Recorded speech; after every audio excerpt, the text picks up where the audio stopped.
This episode is brought to you by the Jordan Harbinger Show. Want a new podcast that's entertaining, informative, and most importantly, stuffed with actionable content? Of course you do, as generally people seek a better life. So, however many shows you have in your rotation, you want to make room for one more, because you will benefit from it. Knowledge is power, and that show is the Jordan Harbinger Show, a top-shelf podcast named Best of Apple in 2018. What Jordan brings to the game is his ability to dive into the minds of fascinating people, authors, mobsters, spies, CEOs, and FBI agents. Without fail, Jordan extracts tactical bits of wisdom in each episode, and his only goal is to entertain and inform you, to help you to become a more critical thinker, to better operate in today's world. And you have to check out his Feedback Friday segment, where he covers advice on everything from escaping a cult to networking. And when you do check out his show, make sure to listen to the bonus episode, Billy Adams, Crypto Clarity and Blockchain Basics. It's right before episode 600. Another one is episode 592, Do the Math, Am I a Psychopath? So get ready to be entertained, moved, informed, and at the same time, have your funny bone tickled. You can't go wrong with adding the Jordan Harbinger Show to your rotation. It's incredibly interesting, and there's never a dull show. Search for the Jordan Harbinger Show, that's Harb, as in boy, IN, as in Nancy, GER, on Apple Podcasts, Spotify, or wherever you listen to podcasts. In November 1974, something terrible shook the sleepy waterfront town of Amityville, New York. This was a multiple murder. 6 bodies, 6 victims. 6 members of the DeFeo family shot dead in their home. Only one left alive to tell the story of what happened. On the new podcast, Very Scary People, how a true crime story was transformed into a piece of horror history. Listen wherever you get your podcasts.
Welcome to Pax Britannica. Season 2, Episode 41, The Feigned Mask of Friendship.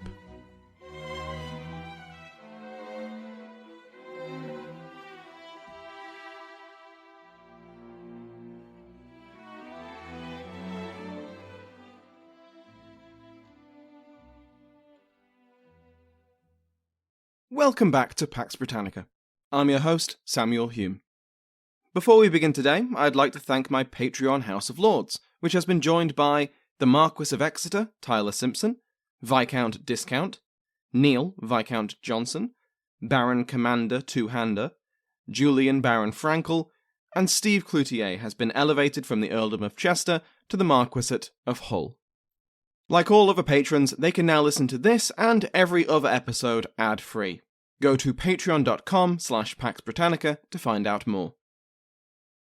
Last time, we covered how the English colonies in the Caribbean and North America reacted to the early years of the English Civil War. Highly aware of how precarious their situations were, the colonial governments mostly did whatever they could to stay out of it, whether they backed the king or Parliament. Civil disorder posed a serious risk to the welfare of the colonies, to their vital trade with Europe and each other, and to their political stability. The prospect of the Civil War gaining a colonial theatre was too nightmarish to consider. And so, apart from some colonies stating their support for one party or the other, the colonial governments remained passive during the early years of the conflict. For example, the colonies of New England, which largely sympathised with Parliament, insisted that their harbours were neutral ground, or neutral waters. On the opposite side of the spectrum of opinion, the Crown Colony of Virginia declared its loyalty to Charles I as their sovereign lord, but was fully prepared to punish royalists who were too vocal about their royalism in case it threatened public order. As we also covered last time, the colonies were very aware that the Civil War back home left them incredibly vulnerable to external attack. England hadn't been this militarised in generations, certainly not since the Military Revolution, but all those armies and soldiers were slightly preoccupied trying to shoot and stab each other. If a foreign power, either European, colonial, or indigenous, took notice of this fact and tried to make the most of this opportunity, there wouldn't be much help coming from Europe. So, with that incredibly obvious foreshadowing, let's reintroduce the Powhatan Confederacy. We last saw the Powhatan Confederacy, or the Powhatan Paramount Chiefdom, back in Season 1. The relationship between the new colony of Virginia and the Powhatan had never been fantastic. The First Anglo-Powhatan War shows that. But after a peace was agreed, confirmed with the famous marriage between John Rolfe and Pocahontas, relations began to improve. But tensions remained between the colonists and the natives, and in 1622 the new chief Opechancanough orchestrated a daring and devastating surprise attack. Between a quarter and a third of the fledgling Virginian colony was killed, and it sparked a war which lasted a decade, between the Virginians and their native allies, and the Powhatan and their allies. The Second Anglo-Powhatan War was incredibly bitter and long-lasting. Every year, the Virginia militia marched to burn Powhatan villages and fields, and likewise, unprotected Virginian crops were destroyed by the Powhatan. In 1623, a Powhatan delegation met with the colonists to discuss peace terms, but instead they were poisoned and butchered, and in 1624 a pitched battle was narrowly avoided. Despite a temporary truce towards the end of the decade, the violence would continue until 1632, when a longer-lasting peace was agreed. But just like after the First War, the causes of the violence remained: the growing Virginian population and the ever-increasing acquisition of land by hook or by crook. So, 12 years later, the Third Anglo-Powhatan War would erupt. This war has been surprisingly difficult to find information on. It's not as popularised as the First War, which famously included Pocahontas. The second begins with a dramatic surprise attack and lasted a decade. Both appear in nearly every history of early English colonisation and early America. The Third War does appear in local histories and journals dedicated to Virginian history, and it is referenced in other works with broader focuses. but it's quite surprising how many texts just brush over it. Despite the 1632 peace, relations between the tribes of the Powhatan and the colonists were, let's say, strained throughout the rest of the 1630s. Intermittent violence was a standard part of this relationship. But, into the 1640s, the relationship began to improve. In 1640, a colonist was arrested by the colonial authorities for killing a member of the Powhatan. Not necessarily for the killing, but because it was a case of mistaken identity.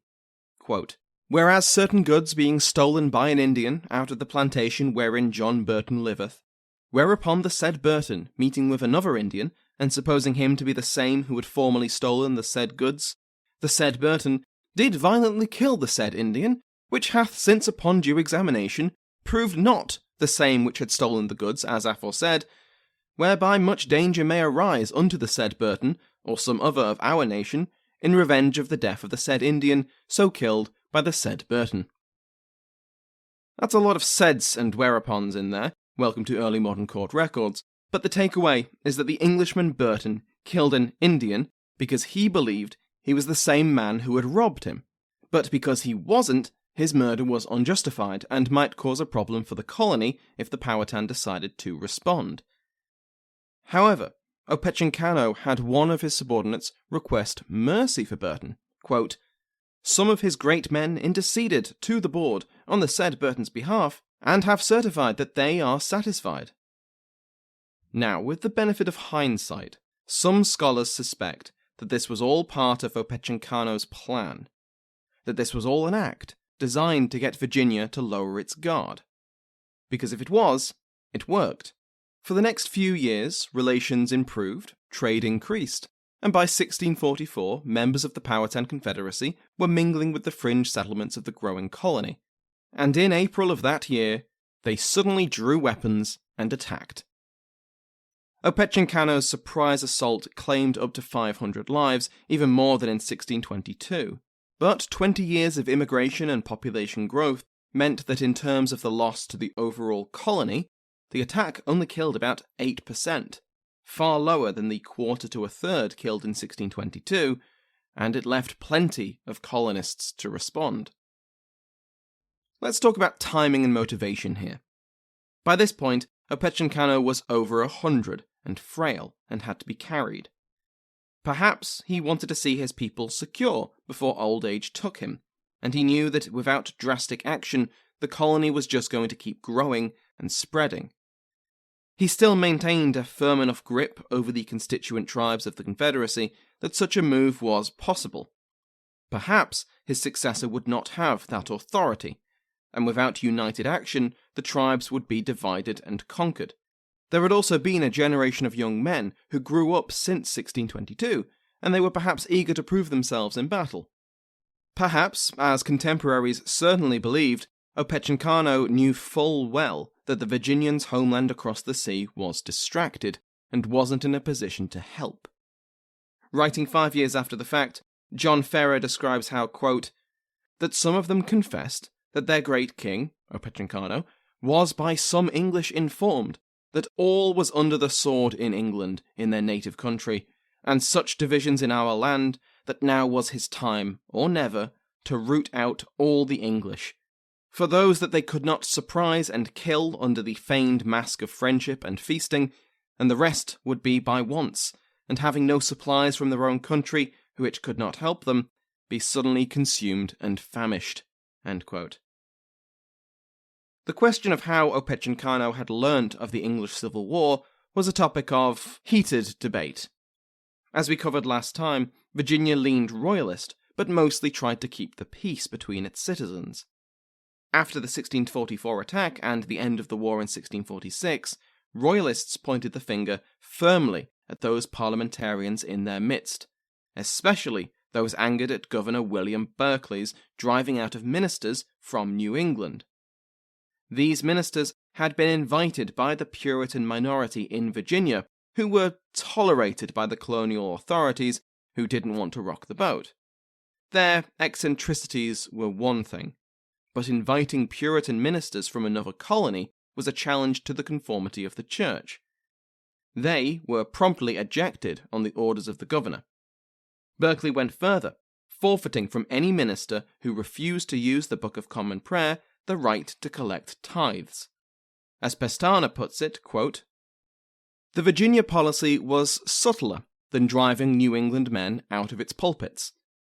It located the responsibility for enforcement with the individual tithe payer, who could support a Puritan minister by continuing to pay, but cleverly exploited any lay anti-clericalism by granting the less ardent a legal way to stop paying tithes in certain instances.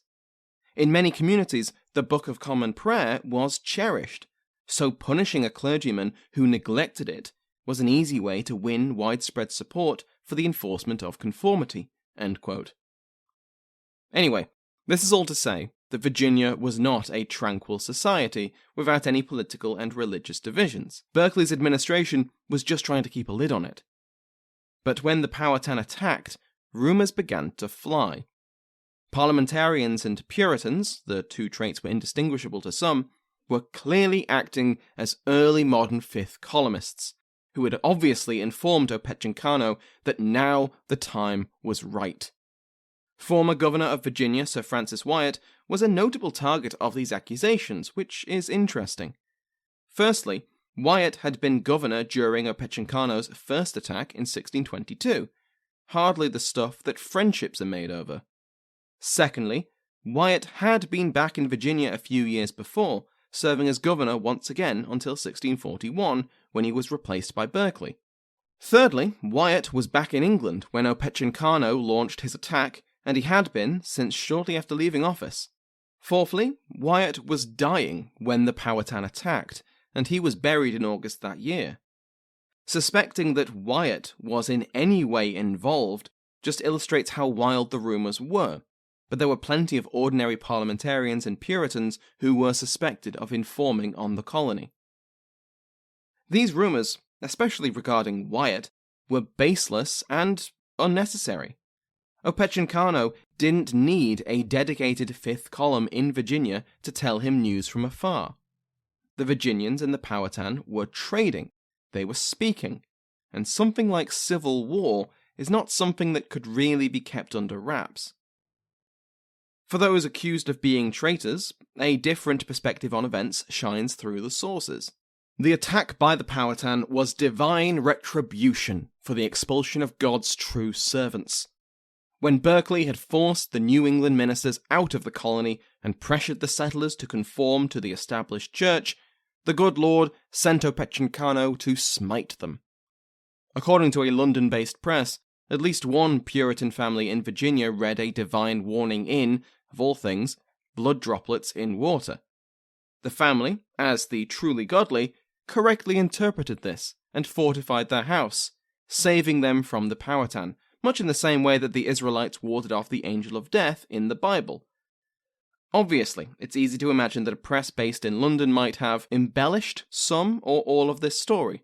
But the idea that the attack was divinely ordained was believed wholeheartedly by many contemporaries. One Virginian, Thomas Harrison, had been the chaplain of Berkeley, and a full-throated conformist.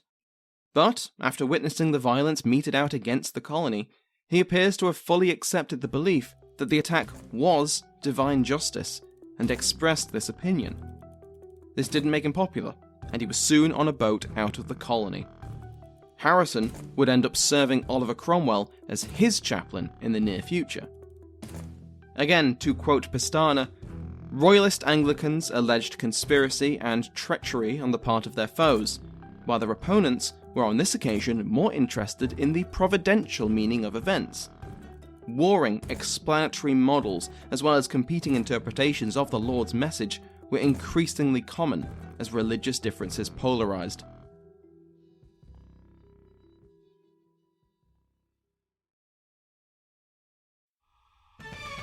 Hi, I'm Nathaniel Lloyd, host of Historical Blindness, a podcast about historical myths and misconceptions. Between spending time with family and friends, researching, writing, recording, and editing my podcast, and teaching college courses on research, critical thinking, and composition, my schedule gets pretty tight. Often, when I get a moment to myself, I don't feel like doing further reading or doom scrolling through my social networks, and instead I want a nice break from this world. So I visit the world of minutia and join my collectible little pals to solve some puzzles in the mobile game Best Fiends. It somehow manages to be both diverting and stimulating and satisfying when you get a streak going. Even just hearing the music cues my mind to relax a little. I'm only a beginner at level 141, but the game adds new levels, new characters, and new events constantly.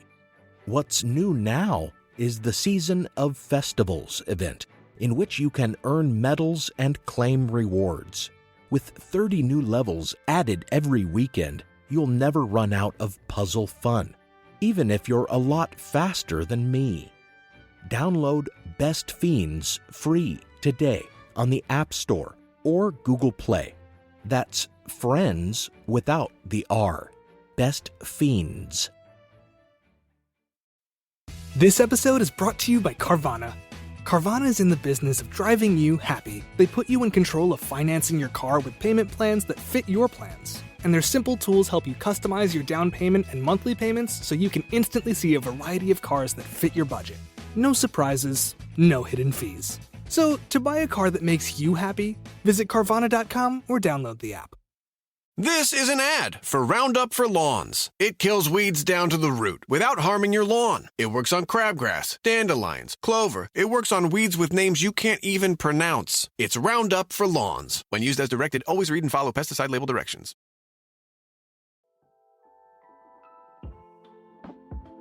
Hello and welcome to an advertisement for Why Though, a personal journey through my record collection.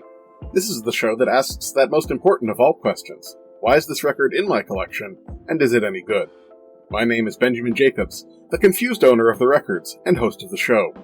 The show exists because I inherited at least 3 record collections, some from random strangers, and I decided to launch a project to listen to every one of my records. Thank you for listening to my advertisement, and I hope you find the answers you seek in your record collection.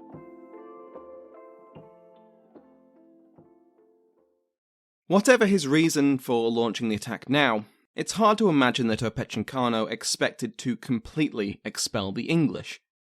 Virginia now numbered about 8,000 people, far too many to completely subdue or exterminate, even if he wanted to, and it's not quite clear that he was that bloodthirsty despite what contemporaries claimed.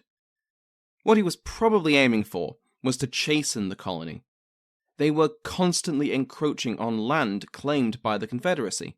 Violence from colonists was rife, and while the English weren't as energetic in their conversion of the natives as some other colonial powers, they still did propagate Christianity where they could. But whatever Opechancanogh's intentions, whether he wanted to wipe out the colony entirely or just remind the Europeans to stay in their lane, after this initial attack, things went very badly for the Confederacy. With their much larger numbers, the experience of fighting indigenous forces over the last 4 decades, and a seemingly unprovoked surprise attack to motivate them, the Virginians relentlessly executed the war. Berkeley embarked on a strategy of divide and conquer. Because, as we've mentioned, the Powhatan Confederacy was just that. A confederacy of multiple tribal nations who spoke an Eastern Algonquin language. Opechancanough was of the Pamunkey, the largest and most influential of these nations, but far from the only one. The Virginians first targeted the Pamunkeys, as well as the Chickahominies, in a series of raids which burned down buildings and crops. Then they targeted the Nansemond, the Appomattox, the Weyanoke, and the actual Powhatan tribe. The death toll and the destruction was enough to shatter the bonds which bound the constituent tribes to the authority of the Pamunkey. The Weyanokes were the first to decide it was better to leave the James River region entirely to risk Opechancanogh's displeasure than to continue facing English reprisals. They moved south into modern North Carolina, making a deal with the resident nation there, the Tuscaroras, to allow them to settle. Opechancanough was indeed displeased. The Weyanokes were one of the first nations of the Confederacy, a central pillar of the paramount chiefdom his brother had forged in the 16th century. To let them leave without a response would spell the death knell of the Confederacy, whether they won the war against Virginia or not. So, Opechancanough sent 80 men to find them and bring them back into the fold, by force if necessary. But the Weyanokes were not coming back, and they expected their former leader to take this approach, and they were ready. Most of Opechancanoug's force was killed, and the Weyanokes moved on again, this time to land on the west bank of the Chowan River. After a year of warfare, the Virginians were clearly winning. Opechancanoug's Confederacy was splintering, and Virginia's leaders met to discuss how to proceed. It appears that their priority was no longer just to survive the Powhatan attack. They'd done that. Reprisals had already been carried out. Now they were looking to the future. The Weyanokes were not out of danger yet, because they had made the mistake of moving into lands which Virginia had been eyeing up for years. If they re-established themselves there, and made alliances with the Carolina Algonquins, they might become a threat to Virginia and future expansion. An expedition to destroy them would not only clear this obstacle, but stake Virginia's claim to this territory among the other indigenous peoples. Scouts were sent south to find out exactly where the Weyanoke were and to establish ties with their new neighbours. They found the Weyanoke across the Chowan River, and made contact with the Chowanoaks and the Yopims, who were not pleased by the arrival of the Weyanokes and welcomed a Virginian attack on them. An amphibious assault was planned. 8 riverboats were hired and made ready for transporting troops. About 80 troops were raised, mostly conscripted, and the expedition departed Jamestown harbour early in 1645. They sailed 200 miles south down the coast, passing into Albemarle Sound and past Roanoke Island. It probably took between 10 days and 2 weeks to make the journey, with one of the boats being lost en route. The Virginians made camp and met with the other indigenous tribes here, before sailing on to the Weyanoke settlement. Here, they engaged these former members of the Powhatan Confederacy, and while details are, like so much of this war, hard to find, it appears that the Virginians defeated the Weyanoke and forced them away. They were able to bury their one fatality on the site, for example. Unless they drastically altered from their ordinary approach, the Virginians would have burnt the buildings and the crops before sailing back the way they came. 1 fatality, 1 wounded soldier, 1 snake-bitten soldier, a lost ship, but otherwise a success. They returned to Virginia, and both the wounded men were treated. Back in Virginia, the war had continued much as it had been. Throughout the rest of 1645 and into 1646, the Powhatan were ground down with ceaseless raids, which devastated not just the people, settlements, and crops of the Confederacy, but also its cohesion. Opechancanough's control over the tribes was already collapsing when William Berkeley led a march against his capital. The settlement was taken, and the centenarian Opechancanough was taken prisoner and returned to Jamestown. He wasn't imprisoned for long, though. A colonist who was assigned to guard the ancient chief took it upon himself to shoot the old man in the back. His successor as paramount chief was a man called Necatawance, whose first job was to make peace with the Virginians. Berkeley drafted a treaty, which the General Assembly approved, which can be found online, and a link is in this episode's description. Under the terms of the treaty, the Powhatan Confederacy and all of its members surrendered their claims to lands settled by the English and lands they intended to settle between the York and James rivers from the coast to the falls. They acknowledged Charles I as their overlord and promised an annual tribute of 20 beaver skins, essentially a tokenistic symbol of submission. In return, the Virginians acknowledged the Powhatan right to a reservation north of the York River. Part of the treaty expresses the Virginian claim to the region they had just forced the Weyanokes from, and forbade any of the Powhatan from residing there. Warren M. Billings puts it this way: the Treaty of 1646 marks the colonists' first real effort to devise a program for governing Indian relations. In adopting the treaty, Berkeley and the General Assembly laid the foundation for a policy which remained in effect for nearly 30 years. As adumbrated in the treaty, the policy contained 3 objectives: erecting a defensive perimeter on the frontier, eliminating as many contacts between the two peoples as possible, and subjugating all those Indians who lived within or near English settlements. A string of forts had been constructed in 1645. After 1646, more were added, and these became the colony's main defence against future attacks. To reduce tensions, in October 1649, the Assembly outlawed the casual killing of Indians, which had been permitted in the treaty, and forbade the English from keeping Indian children. End quote. Dennis Montgomery notes that, quote, by restricting the Indians to lands north of the York, the settlers acknowledged for the first time that these original Americans had need of territory of their own, free of colonization. Of course, that didn't last, as it almost never did in reservations granted the Indians. Human tides washed away solemn promises. End quote. Because that is the future. As Virginia continues to expand its population, more and more land will be demanded, whatever the promises made in 1646.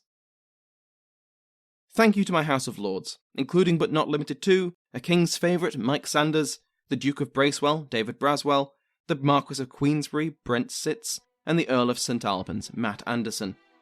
Remember that every patron, regardless of rank, receives an RSS feed which you can put in any podcast app to listen to the podcast ad-free. Thank you to everyone who has supported me on Patreon or donated through PayPal, left a review, or told a friend about the podcast.